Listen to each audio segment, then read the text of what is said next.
Entonces les decía, vamos a ver cómo determina una economía, cuál es el nivel de producción de esa economía. O sea, cuánto y cómo se produce esa variedad de bienes que conforman el Producto Bruto de una economía.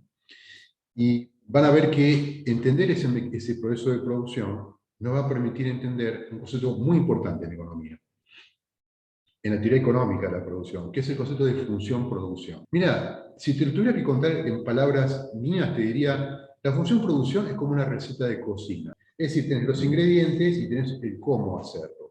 Bueno, la función-producción es una cosa parecida a una receta de cocina, pero donde el resultado no es un pollo champiñón, sino la producción de la economía.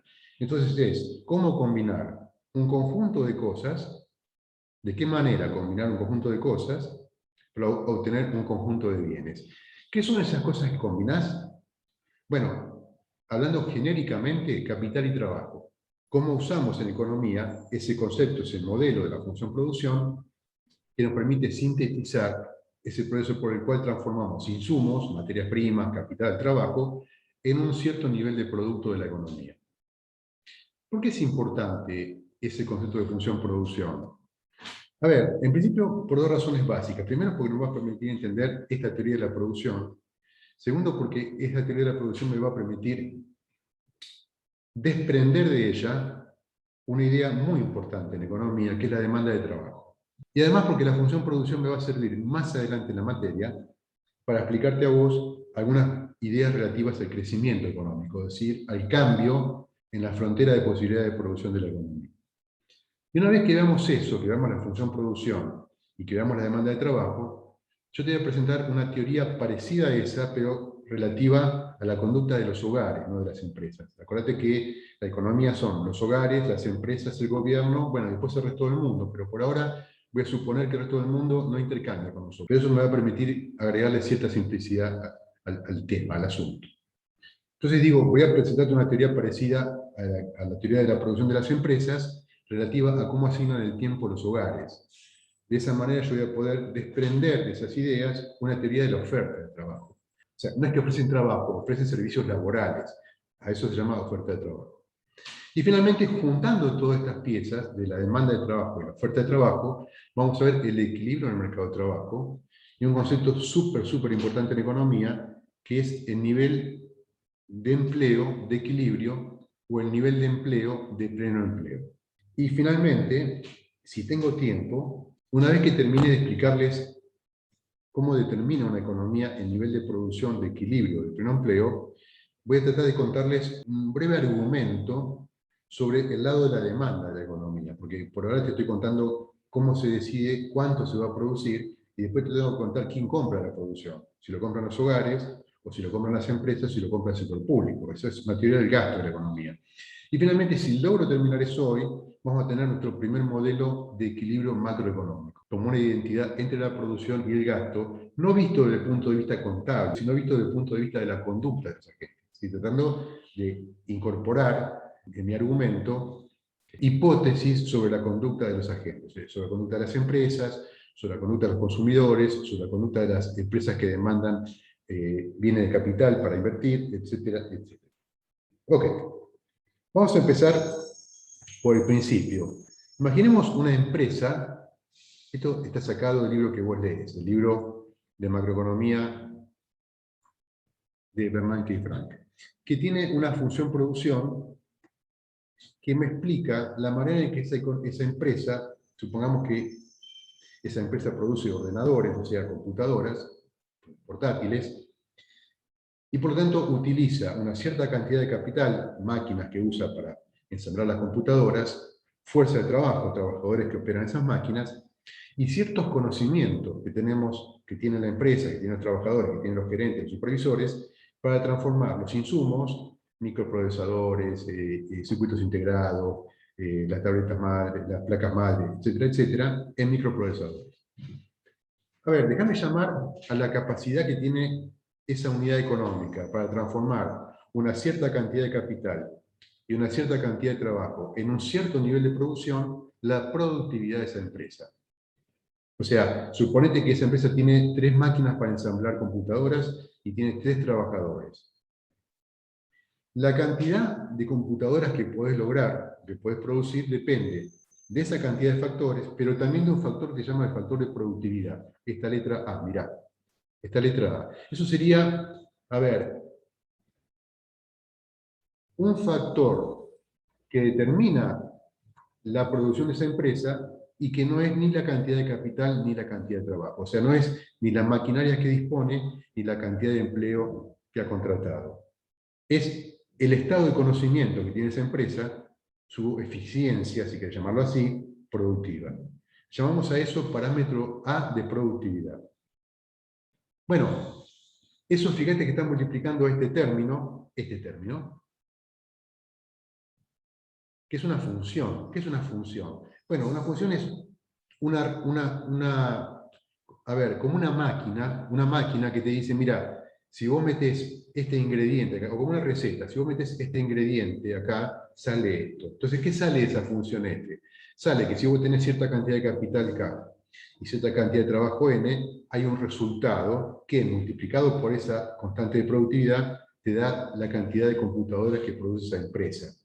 Entonces, lo que yo voy a hacer para plantear este problema que ustedes van a ver, es una cosa que es muy común en economía, que es suponer que algunos factores de mi problema están fijos, que algunos de los términos del problema están fijos. ¿Por qué? Bueno, porque si todo se mueve es muy difícil que yo te pueda explicar algo. Entonces usamos una cosa que se llama en economía la cláusula o el criterio ceteris paribus. ¿Lo han escuchado hablar alguna vez eso? Sí, voy a suponer que algunas cosas permanecen constantes y voy a ver qué pasa con las cosas que varían. Entonces yo voy a suponer que la productividad global de la economía y esta empresa, o sea, esta letra A, y que la cantidad de capital de esta empresa, o sea, las maquinarias que utiliza esta letra K, está constante, y que lo único que puede variar del lado derecho de la igualdad es el empleo, o sea, la cantidad de trabajadores que contrata la empresa. Entonces, si lo único que puede variar es la cantidad de trabajadores que contrata la empresa, la producción de la empresa es una función solamente de la cantidad de trabajadores, ¿entiende? Resumo esa idea en la tablita que está a la izquierda. Y digo, cuando la empresa no contrata a ningún trabajador, todos sus conocimientos y su capacidad productiva, todo su equipamiento no le sirven para nada, porque no tiene quien accione todo eso. ¿Ok? Suponete que tiene, no sé, 3 robots que sirven para ensamblar computadoras. Cuando contrata un trabajador, el primer trabajador, produce 25 ordenadores. ¿Ven? Está acá. Cuando contrata 2 trabajadores, en vez de 1, produce 48 ordenadores. Todo esto después se lo subo al campo, así que si quieren no anotarlo, está ok. Y si quieren anotarlo, está ok también. Cuando contrata 3 trabajadores, produce 69 ordenadores. Bueno, y así, todo lo que dice esa tabla. Fíjate, primer concepto importante que vamos a aprender. Cuando la empresa pasa de no contratar ningún trabajador a contratar uno, aumenta su producción de 0 a 25. Entonces yo digo que el producto marginal de la empresa, cuando contrata un trabajador, es 25. Pregunto, ¿cuál es el producto marginal? Es decir, ¿en cuánto aumenta la producción de la empresa cuando pasa de un trabajador a 2 trabajadores? 23. 23, ¿no? Porque cuando tiene 2 trabajadores produce 48, pero ya tenía 25 ordenadores cuando tiene un trabajador. Entonces, lo que le aporta el segundo trabajador son 23 ordenadores. Ese es el producto marginal del segundo trabajador. ¿Y qué pasa cuando agregas un tercer trabajador? 21, disminuye. ¿Y el tercero? 19. 19. ¿Están todos de acuerdo, no? Bueno, y el siguiente, 8, 7, 15, 17, y el que sigue 15, y el que sigue 13, y el que sigue 11. Es decir, fíjense una cosa súper interesante. A medida que aumentó el empleo de esta empresa, o a medida que nos desplazamos en la función de producción, aumentando el empleo, perdón, acá, la producción aumenta, siempre aumenta. La producción siempre aumenta. Así, cuando vos pasás, te movés hacia la derecha en este gráfico, aumenta la producción. Y esta línea azul es la función producción. Es la función producción. Ahora, fíjate, cuando vos pasás de contratar un trabajador a contratar dos, la producción aumenta de 25 a 48. Es decir, el segundo trabajador marginal, el segundo trabajador que vos contratás en el margen, te aumenta en 23 unidades la producción. Ahora, cuando vos pasás de contratar el cuarto trabajador a contratar el quinto, no aumenta en 23 unidades. ¿En cuánto aumenta ahí? Ay, profe, no entendí la pregunta. ¿Cómo era? Claro, cuando vos estás acá, en el trabajador número 4, y pasás a considerar el trabajador número 5, la producción aumenta de 88 a 105, dice la tablita que vimos recién.